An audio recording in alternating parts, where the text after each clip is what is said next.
Oi, minhas amoras lindas, minhas divas. Hoje o papo é com você, mãe, que está em casa, nessa quarentena, com os filhos, e está enfrentando um assunto, ou talvez revivendo esse assunto de forma mais intensa. O uso das tecnologias. Uso do celular, tablet, televisão, computador, notebook. Quero conversar com você hoje. Hoje o tema está maravilhoso para a gente conversar e entender os limites disso. Os benefícios, os malefícios. Até que ponto a gente pode deixar, autorizar, quanto tempo. Eu tenho certeza que você tem essas dúvidas, são as minhas dúvidas também. E para isso, para a gente sanar todas essas dúvidas, tranquilizar o nosso coração de mãe, porque eu tenho certeza que nessa quarentena, com as crianças em casa, isso ficou mais evidente ainda. Para a gente conversar sobre esse tema, eu trouxe aqui uma convidada muito especial, a doutora Joana Dark Sakai, que é psicóloga, psicanalista. Vem cá, doutora. Uau, boa tarde. Que prazer ter você aqui. Ó, eu e a doutora Joana, a gente já se encontrou em alguns momentos aí. Em um momento, na verdade, né? Momento. Em um momento. Esse é o segundo. É verdade, mas a gente troca o WhatsApp desde então. Ela é uma pessoa maravilhosa que eu tive o prazer de conhecer e uma profissional muito, muito especial. Obrigada, Fran, pelo convite. Obrigada muito a bom você. reencontrar ao vivo e a cores. Apesar da pandemia, o isolamento é físico, mas não é afetivo. Não é? Nós chegamos, nos encontramos, demos beijinhos à distância. Isso. Ou seja, podemos validar que estamos juntas do mesmo jeito. Que né? bom, que e bom. poder falar para suas amoras é um prazer. Obrigada. Porque a minha expertise tem muito a ver com o seu nicho. Né? Seu Olha nicho só. são pais e filhos. Isso. Eu falo para pais e filhos. Ai, que bom, Não é? doutora. Eu tenho uma live toda quarta-feira. E já ficam ligadas, ó. Toda quarta-feira a live da doutora Joana. É ótimo. Cada tema, um mais sensacional que o outro. E sempre relacionado a pais e filhos. Sempre. Que bom, sempre. doutora. Porque é nesse foco que eu, com a minha técnica enquanto psicóloga, vou direcionando, tentando de um jeito interessante, agregar. Né? Até porque somos mães. Com certeza. Você também é mãe. É mãe de uma boneca? Eu sou mãe de 2, Uhum. um psicólogo de 31 anos. Olha só. E a minha filha caçula de 21 anos. É uma bonequinha, gente. É uma graça, realmente. Que bom, então, doutora. poder falar de filhos, eu tenho também vivido na minha experiência, né, e nas dores que a maternidade também traz, além das satisfações. E como psicóloga, eu estudo para falar de filhos. Olha só, já está pós-graduada, doutorado, tudo. Verdade. Verdadeiramente. Doutora, sobre esse tema que a gente precisa tanto falar, é um assunto que eu acho que todo mundo precisa se abrir para receber essas informações. O uso das tecnologias para as crianças, né?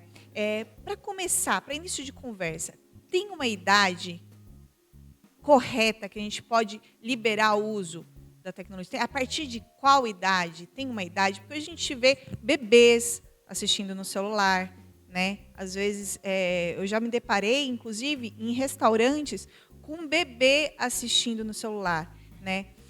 Na minha visão leiga, não parece certo, mas na visão realmente de um especialista. Isso. Então, essa resposta, embora pareça muito simples, a pergunta pareça muito simples, na verdade é uma resposta muito abrangente, onde a gente precisa contextualizar. É inegável que a tecnologia veio para somar, para facilitar as nossas vidas. Haja vista o que nós estamos fazendo aqui. Tem a ver com o digital. Que você está fazendo aí, assistindo. Exato. Haja vista a pandemia, cuja tecnologia está salvando o que é possível. Né? Sem a internet nesse momento, o mundo estaria parado. Então, é inegável o advento da tecnologia e os benefícios que ela nos traz. A grande questão, Fran, é como ela é usada. Certo. Então, como você disse, nos restaurantes até então, né, antes da pandemia, a gente via com muita frequência os bebês entretidos nos tablets ou nos celulares dos pais para que os pais pudessem almoçar. Esses pais estão perdendo um bom momento de enriquecimento e de entrega com essa criança. Por quê? Eles estão deixando de estimular o vocabulário, deixando de diminuir a distância que existe por conta do trabalho cotidiano, cotidiano, diário e muito longo, né? Então, também no fim de semana, essa criança não está verdadeiramente. Então, neste sentido, os pais estão possibilitando algo que lá na frente vão se arrepender. E aí, voltando à idade, antes dos 2 anos, nenhuma tela. Antes dos 2 anos, nenhuma tela. Nenhuma tela. Nem televisão. Nenhuma tela. Após os 2 anos, meia horinha. Vai anotando. Anotem. Após 2 anos, meia hora. Por quê? A fixação na tela, né, provoca vários danos para quem está em formação. Se a gente está falando de criança de 2 anos, está total informação, né? Então, o lobo frontal tem uma demanda de planejamento e organização. E ele encolhe quando a criança fica fixada na tela por um tempo em que a maturidade dela não tem essa resposta ainda para dar. Né? Outra coisa, a síndrome do olho seco. Como é isso? Por quê? Porque a LED, a luminosidade da tela, provoca essa secura, né? E isso dá um dano oftalmológico. Eu não sou médica, eu não saberia falar mais sobre isso, mas eu quero dizer que existe isso também. A comunicação também não se dá de um modo direto, onde o afetivo e o físico acontecem. Né? Por que as crianças que estão em escolas de educação infantil se desenvolvem muito mais do que aquelas que estão em casa?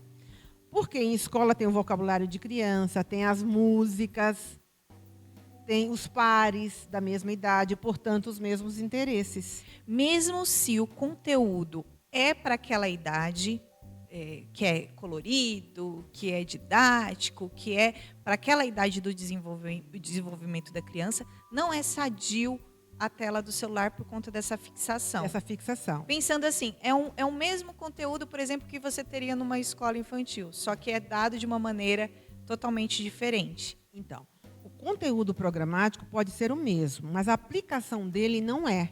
Porque o professor na escola foi preparado para aquilo. Então, ele tem estratégias, ferramentas muito mais abrangentes e aprimoradas. Hoje, as mães e os pais têm que se virar nos 30 e serem professores também. Por que eles entram em estresse? Porque ele não teve esse aprimoramento, ele não teve este preparo. Então, como ele tem que parar para dar atenção a algo que não está no radar dele, causa esse estresse todos que nós temos visto. Né? Eu tenho falado em muitas escolas, ainda aqui no virtual, sobre as aulas virtuais, quais os aprimoramentos que precisam acontecer, tanto da parte da escola quanto da parte em casa, para que essas crianças possam ter algum aproveitamento. Aí, o que eu tenho observado? Que os pais estão muito prejudicados com as perdas de conteúdo pedagógico. Sim. E precisa também ficarem na observação do quanto essa cobrança está perdendo, está impactando no emocional da criança. Porque ele se sente cobrado, não tem como responder, não é? E ficam livres, leves, soltos e perdidos. Então, pais, amoras. Boa. Acalmem-se. As crianças, de alguma maneira, estão respondendo à estimulação que você está dando. Então, coloque sua roupa no cesto de roupa suja, estenda a sua cama, me ajude a colocar a mesa, me ajude. Depende da idade da criança, porque cada tarefa tem que ser em função da habilidade que essa criança tem e, inclusive, se desenvolver essas habilidades. Então, recapitulando, até 2 anos... não pode usar nenhuma tela. Depois dos 2 anos, meia hora na tela. Por exemplo, eu tenho a Laura, tem 2 anos e meio, né? Quando eu conheci, ela mamava. Foi no encontro que a gente teve. Aos 6 meses. Muito pequenininha. 2 anos e meio, e ela tá nessa fase de... Ela tem um irmão, o Henrique já tem 6, né? Então, o Henrique gosta de assistir. Só que eu, Franciele, não dei tablet e nem celular. Ótimo. Para nenhum deles. E isso é uma coisa que eu e o Paulo conversamos e a gente decidiu que a gente não daria, até a gente entender que realmente era uma coisa que que faria parte da vida do Henrique, deles em algum momento. Mas até agora eu não gosto, particularmente não me sinto à vontade. Eu sinto que quando a gente dá o celular para o Henrique, porque isso acontece em alguns momentos, ele fica totalmente diferente. Ele fica mais ansioso, ele fica mais querendo as coisas naquele momento, ele fica diferente o tratamento que ele dá para as pessoas que estão ao redor. Ele é um menino super carinhoso, conversa, comunicativo, e quando ele está no celular, ele perde tudo isso. Sabe aquela história de que, minha mãe ligou no momento que ele estava no celular. Filho, fala com a vovó. Quando ele não está no celular, vovó, que saudade, que não sei o quê, que não sei o quê. Então, eu sinto que ele muda completamente. A comunicação. A comunicação. Por que isso acontece, doutora? Tudo que é digital é mágico. Né? Você aperta o play e o bonequinho que estava morto volta para a vida como se nada tivesse acontecido. Não é? É como um micro-ondas. Você faz um arroz no fogo tradicional, leva um tempo, no micro-ondas é mágico também. E a criança vai entendendo, vai fazendo uma leitura de que a vida é mágica. Então, quando há um atrapalho no meio do caminho, né, uma interrupção, ela sai da magia e ela não gosta, porque ela está sendo ensinada de alguma forma de que é assim que ela vai encontrar a vida em qualquer instante. E a vida não é fofa. Né? Tem as fofuras, mas também tem muito mais exigência. Então, a gente precisa ensinar desde muito cedo a frustração. Por exemplo, esperar a vez de falar, esperar a sua vez na fila, esperar a sua vez no sinal verde, quer você seja condutor, quer seja passante, pagar na data de validade, na data de vencimento, enfim, coisas assim que o adulto lá na frente vai responder em função de como ele foi formado. E uma criança que não vive frustrações vai entender lá na frente que sempre será como ela aprendeu criança. Gente, isso é fato.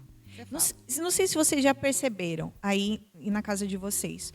Quando o seu filho, você fala assim, não, agora não dá. Eu vivo isso com o Henrique. Filho, agora não dá. Nossa Senhora. É um clima. É um clima. Você gera um clima, é uma situação. Né? Eu estou sentindo que realmente as crianças estão cada vez mais ansiosas, cada vez com aquela sensação de que eu preciso de agora. Tanto que, às vezes, acabou a internet. Não tem internet, caiu a internet. A gente vai ter que ir para a TV aberta, assistir um desenho. Ele não quer. Uhum. Porque ele não quer assistir aquele desenho. Ele quer assistir o que ele quer. Né? Ele quer escolher o que ele quer assistir na hora que quer. Então, é uma situação bem complicada. E se a gente for olhar para a criança, isso é muito prejudicial. Sim, porque essa criança que não aprendeu a viver a frustração desde sempre, né, ela vai se tornar lá na frente um adulto egocêntrico, dependente, inseguro, agressivo, porque ela não vai suportar os nãos.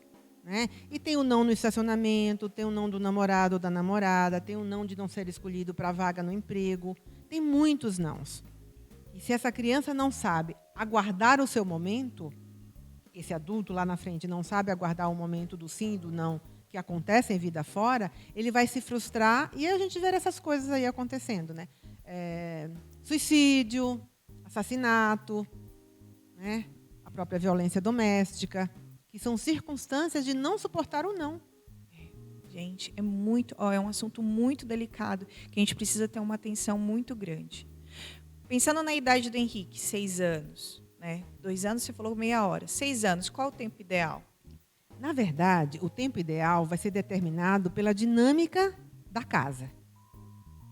Né?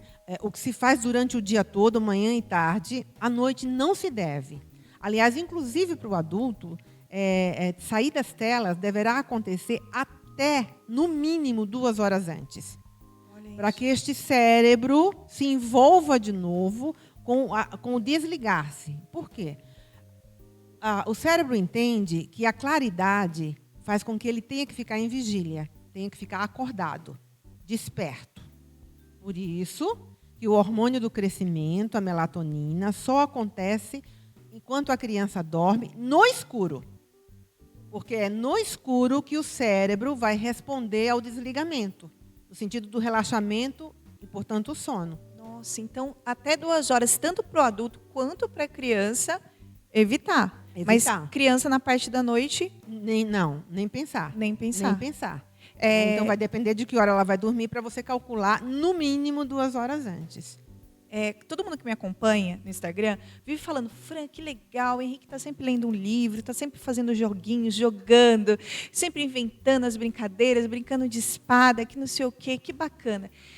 Isso acontece, gente, porque ele não tem tablet, porque ele não tem celular. Porque eu garanto que se ele tivesse um tablet, ele ia ficar lá, ia querer ficar o tempo todo lá.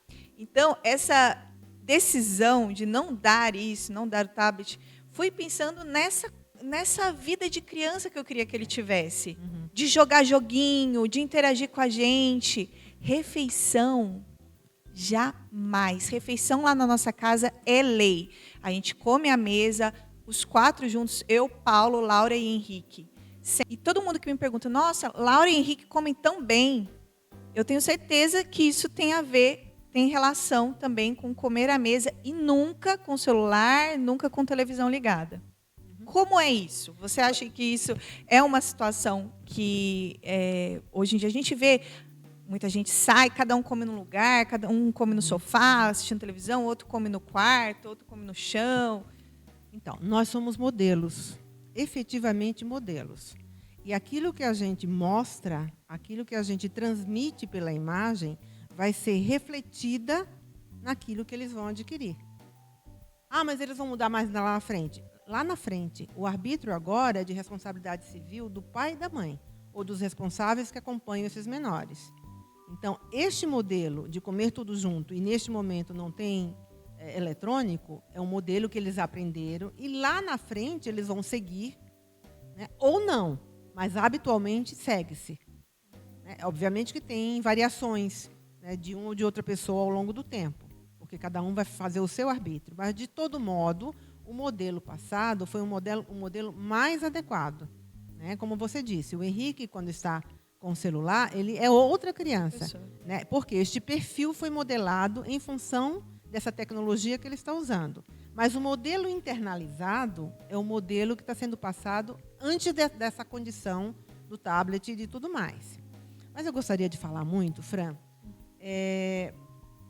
da obrigatoriedade da internet por conta das aulas virtuais. Certo. Nesse momento, não tem como ser diferente. Então, nesse momento, felizmente, existe essa tecnologia. Né? Inclusive, nós agora estamos podendo falar por conta da tecnologia. Então, a gente não está deprimindo nada. Que bom que ela existe. A questão é o uso, porque um uso em excesso vicia mais do que álcool e cigarro. Vicia mais do que álcool e cigarro? Sim, veja. Para o álcool e cigarro, você precisa ter um contexto onde comprá-lo. Para comprá-lo, você precisa ter dinheiro. Para ter dinheiro, você precisa produzi-lo de alguma forma. Né? Ou trabalhando, ou pegando ilicitamente, e assim sucessivamente. A internet e o aparato tecnológico que se tem em casa é muito facilitado. A criança está em tese em segurança. Né? Está entre as 4 paredes que os pais estão possibilitando essa segurança. É só dar o power que o start já começou. Né? Então, para que tudo isso aconteça, já está pago. Um pagamento, inclusive, que não passou por ela, por nenhum sacrifício. Né? Consequentemente, a necessidade do cérebro vai dizer: quero prazer, quero prazer, quero prazer. Porque a cada vez que ela se identifica com algo que ela está fazendo na internet e a mágica está acontecendo, como nós falamos no começo do programa, esse cérebro vai pedindo mais endorfina, mais dopamina, né? mais excitação. E, consequentemente, essa criança vai entrando nesse movimento de repetições de satisfações. Dependendo do uso desmedido da internet, essa criança lá na frente, se retirada disso, ela vai ter síndrome de abstinência. Isso que eu ia perguntar. O que vai acontecer com essa criança que está sendo tão estimulada, né, que está usando tanto a tecnologia? Lá na frente, o que vai acontecer? O que pode acontecer? Ela vai ter emoções alteradas. Né? Irritabilidade, transtorno do sono, transtorno da alimentação, não vai suportar frustração, porque não sabe conviver e esperar a sua vez. Né? É aquelas pessoas que têm uma intolerância para tudo. Com a namorada, com o namorado, no trânsito, com os amigos. Então, do nada, explodem. Por quê? Porque elas estão acostumadas com o mágico. E a internet é mágica, gente. É só clicar lá. Qual seria, doutora, as dicas para a gente conseguir, para nós mães conseguirmos impor esses limites? Perfeito, ótimo. Então, veja, para dar limites é preciso ter limites. Então, precisam estar muito bem estabelecidos dentro de si.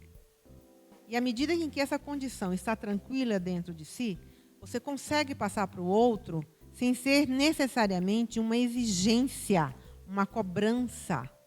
Então, você consegue colocar enquanto orientação, mas é uma orientação assertiva, para não ficar uma coisa frouxa. Vamos dar um exemplo. Então, veja, você me perguntou agora há pouco, quanto de tempo se usa? Isso. Aí eu respondi, depende de como se dá esse contexto, naquele ambiente. Tem pais que só consideram de sexta, sábado e no domingo até a tarde. Certo. Tem pais que consideram segunda, quarta e sexta. E outros consideram segunda, quarta e sexta e o fim de semana. Né? Outros consideram meia hora todos os dias. Então, na verdade, é um critério que os pais vão colocar em função de como funciona essa dinâmica, essa rotina. Então, é de cada um, mas de um modo dosado. E acabou o tempo, mas não acabou a programação que aquela criança estabeleceu, acabou o tempo combinado. E o combinado não sai caro. É uma coisa que eu sempre falo, quando estou com o Henrique, eu falo, a gente combina antes. Né? Se ele me contradiz ou entra em conflito comigo, eu sempre lembro, o combinado. A gente não pode esquecer de combinar as coisas, não. Né? Isso ajuda muito. Eu sinto que quando eu não combino, ele meio que toma as rédeas. Uhum. Então, acho que combinar é uma dica muito importante, isso, muito relevante. Isso. Eu tenho 2 filhos. Eles têm 10 anos de diferença entre si. Consequentemente, a caçula pegou muito mais tecnologia do que o mais velho. Aí, as amoras podem estar perguntando, né? Será que eu acertei em tudo? Claro que não. Aliás, eu estudei muito mais sobre isso por conta dos seus erros. Dos meus erros, exatamente. Por conta dos meus erros. Então, como a internet é muito fascinante, ela é muito fascinante, ela é muito sedutora, porque ela é muito facilitadora, as crianças e os jovens entendem mesmo que a vida é dessa forma. Não é? E aí a gente entra atravessando, às vezes rasgando, de que a vida não é dessa forma. Mas dependendo de como foi isso desde o comecinho, e como se trabalha muito, se fica muito ausente, se delega, se terceiriza, a educação vai ficando cheia de rompantes. E não necessariamente a gente acerta. Agora, o problema é a gente mais errar do que acertar. Porque falhar não é um problema, Fran. Não é, gente. Eu estou dizendo assim que eu não dei o tablet. Nossa, é uma santa. Não. Em vários momentos eu me vejo na tentação de oferecer o celular, porque é naquele momento que eu sei que eu vou ter tranquilidade, porque ele vai ficar ali preso. E aí vem alguma coisa no meu cérebro e me cutuca. Espera aí. Tá estranho isso. Para ele ficar quieto, para ele te dar sossego, ele tem que ficar com o celular na mão, né? E eu acho que é uma coisa que a gente tem que colocar aí para a gente pensar, em que momento que a gente está atuando, né, como educadores, né, para eles, para as crianças. Porque naquele momento, às vezes, que você chega do trabalho exausta, cansada, é aquele momento que você vai colocar a televisão, dar o celular para a criança, para você ter um pouco mais de tranquilidade, mas ele talvez esteja esperando você para estar mais ativo ali com ele, brincando, né, fazendo alguma atividade. Por mais que seja difícil, e talvez uma ilusão, mas a gente tem que tirar forças de onde a gente não tem para poder participar. Henrique, ele troca o celular por qualquer brincadeira que eu e o Paulo for fazer com ele. Se ele está com o celular, eu falo assim, filho, vamos brincar de joguinho com o papai e com a mamãe? Não eu dar o joguinho para ele brincar sozinho, mas se eu falar assim, o papai e a mamãe vai brincar com você de joguinho. Ele, então tá bom. Então, é o modelo. Mas, de um modo geral, pelo menos isso chega com muita frequência lá no consultório, é não conseguir reverter a situação. Olha. Por quê? Porque é muito sedutor. É, Pela facilitação. Como eu disse, não precisa pagar, já está pago. é, E as crianças não sabem. é. Né? Não passa por elas essa obrigatoriedade. Então, vicia realmente. E o cérebro encolhe. Olha só. E o que encolhe inicialmente é a parte do cérebro que é responsável pelo planejamento e pela organização, que é tudo o que precisa-se na vida. Né? Ontem eu estava falando numa escola, online, né? As mães estavam enlouquecidas, porque elas estão sem rotina. Tudo bem, nós estamos num mar de incertezas. Não é? E o desconhecido é assustador, porque a gente não sabe o que está por vir. Só que nós já estamos há 5 meses tendo que conviver com o mesmo cenário 24 horas. A princípio é isso. Então, se não estabeleceu a rotina, vai continuar assustada. Porque se para o adulto é importante a rotina, para a criança é muito mais. Porque isso dá uma ideia interna de que ela sabe o que está por vir. Né? Olha só, gente, rotina. Coloca dentro da sua rotina. Doutora, podemos dizer assim, colocar dentro dessa rotina a brincadeira em família vai ajudar nesse processo também de tirar essa tecnologia? Necessariamente vai ajudar. Desengavete o dominó, o jogo de varetas, o Uno, que é uma brincadeira, um jogo de estratégia muito comum.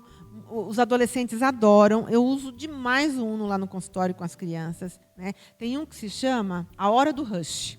Ah, é bom esse? Eu adoro, porque ele é de estratégias, ele é de desafios, ele é de fases, não é? Mas é manual, é ali. Então, eu me sento no tapete com elas, né, com uma paciente por vez. E, gente, como eu trabalho a hora do rush com eles. Olha que maravilha, tá vendo? Desengavete esses brinquedos, Isso.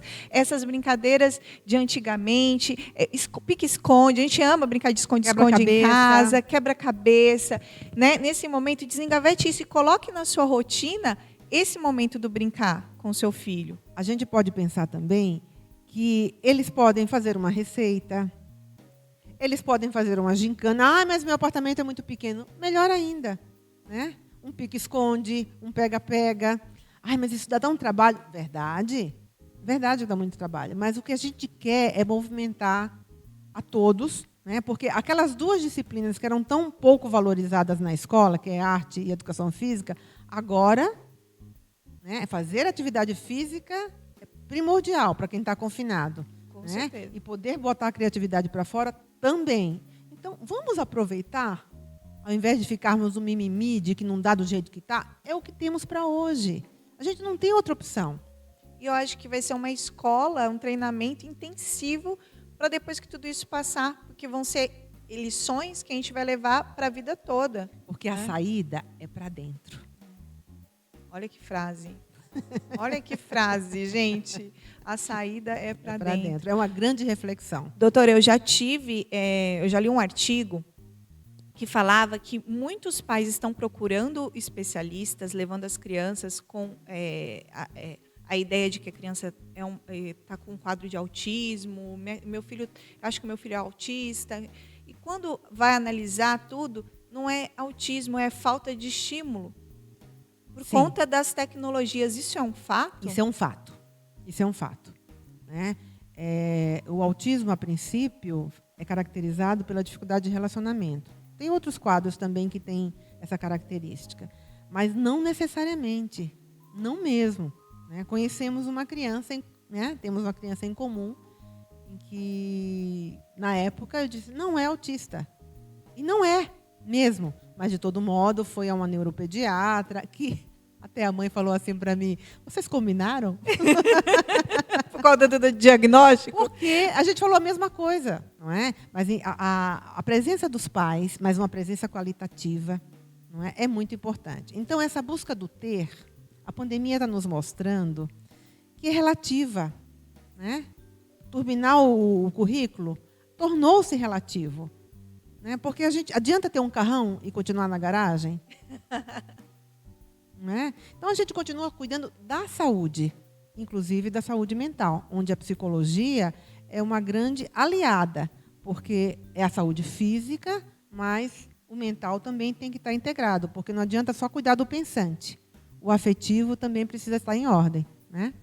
E os consultórios de psicologia, nesses últimos 5 meses, têm sido mais lembrados, mais procurados, para que a gente possa efetivamente cuidar das pessoas que estão entendendo que só estão perdendo, né? E ficam nesse olhar fixado, né? Perdas físicas, perdas financeiras, mas, gente, estão tão perto dos filhos, né? E estão se perdendo porque estão muito perto. Não é uma crítica, mas é um insight, é uma maneira de provocar a reflexão. É isso que a gente está querendo fazer aqui, realmente, provocar essa reflexão. Outro ponto que a gente precisa refletir, muitas vezes as crianças estão olhando para o tablet, assistindo vídeos de outras crianças brincando com os pais. Gente, isso já te dá aí o que ela está sentindo falta de brincar com os pais. Por que ela está assistindo um vídeo de outra criança brincando com os pais? Ela sente falta também de brincar com os pais, né? Então, vamos ter esse olhar, né, e de ter esse tempo de qualidade com os nossos filhos. As crianças vão dando sinais de que não estão bem. Só que não necessariamente elas sabem falar das suas angústias. Aí esses sinais saem pelo corpo, né, ficando agressivas, sempre as mesmas coisas. Impacientes, intolerantes, com choro fácil, brigando com muita facilidade com os irmãos ou com os próprios pais. Então, fazer a leitura dessa mensagem que elas estão transmitindo pelo corpo é muito importante, porque senão fica assim, não aguento mais, tem que voltar para a escola, né? Pode ser, mas não necessariamente. Então, é algo que você tem que olhar para si, né, para ver até onde você não está podendo fazer uma leitura mais fidedigna, mais clara, do que seus filhos estão lhe mostrando, e você só fica num looping de achando que está só em perdas. Mas a gente também está podendo ganhar. Para resumir assim, essa parte do uso das tecnologias, as dicas, então, olhar para a idade da criança, entender o que é um benefício, o que é um malefício para ela naquele momento, dosar e colocar o limite de tempo, né, que isso você tem que entender diante da rotina da sua família, inserir brincadeiras, inserir a participação sua ou do cuidador que estiver com ela em outras atividades. Independente, né, da pandemia. Isso, independente da pandemia. E estimular de outras maneiras, né? Porque eu acredito que essa busca incessante pela tecnologia da criança é uma falta de alguma coisa, né? De algum estímulo também. Sim, é um espaço que ficou muito vago e foi tamponado, né? Foi tamponado pela internet, porque assim como a chupeta dá um tempo para a criança se calar, a internet também. Assim como já foi a TV um dia, que era babá eletrônica. Mesmo. A internet, nesse momento, não pode servir para isso. Não pode. Então, a gente não se propôs a ser pai e mãe, né? Os professores não se propuseram a serem professores e, portanto, ensinar um número maior de pessoas. É isso, né? Então, vamos fazer esse papel completo? Não é fácil, não é simples, não é rápido, demanda muito, mas é bárbaro. Eu acho. Eu também. Muito obrigada pelo papo, muito obrigada pelas reflexões. Me fez pensar aqui também muitas coisas e muita gratidão. Obrigada por estar aqui, doutora. Obrigada a você por estar aqui realmente. Esse reencontro depois, acho que tem o quê? 2 anos e meio, né? Porque ela era bebê. Da Laura. Exato. Obrigada por estar aqui. Era um desejo que eu tinha há muito tempo, né? Eu sou muito ocupada, você não é diferente. Pois é. Mas, assim, é sempre muito bom poder dividir, poder compartilhar, Também poder acho. agregar. Também né? acho. Por isso que eu falei das lives, que lá também a gente entrega conteúdo. Assistam a doutora Joana nas lives. Não percam aqui um próximo episódio, que eu já quero convidar você para outro tema. Já estou aqui na minha cabeça qual o tema que vai ser. Tá? Muito obrigada por nosso tempo. Espero que a gente tenha plantado uma sementinha aí na cabeça de vocês, que vocês tenham um olhar diferente para quem estava com um olhar mais fixo nessa parte do uso das tecnologias, que tenha despertado alguma mudança aí. Também espero ter ajudado bastante. Tomara. Obrigada, doutora. Até a próxima. Beijo. Minhas divas, minhas amoras lindas, até o próximo programa, até a próxima quarta. Tchau!